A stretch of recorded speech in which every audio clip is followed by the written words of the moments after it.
ফুটবলের সব খবরাখবর সবার আগে পেতে এখনই সাবস্ক্রাইব করুন এবং বেল বাটনে প্রেস করুন।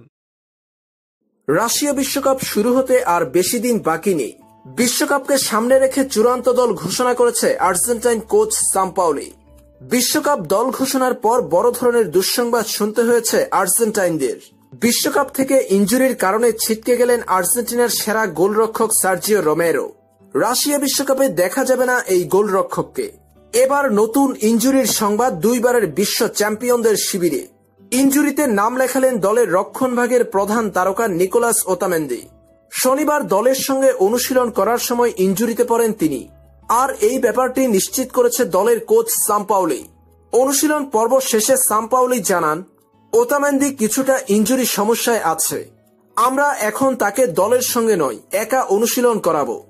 তবে তার ইনজুরি তেমন গুরুতর নয়।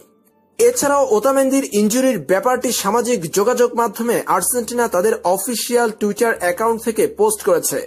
সেখানে ওতামেন্দির ইনজুরির কথা তুলে ধরেছে তারা। তবে আসন্ন রাশিয়া বিশ্বকাপ নিয়ে কোনো ধরনের ঝুঁকি নিতে চায় না দুইবারের বিশ্ব চ্যাম্পিয়ন আর্জেন্টিনা।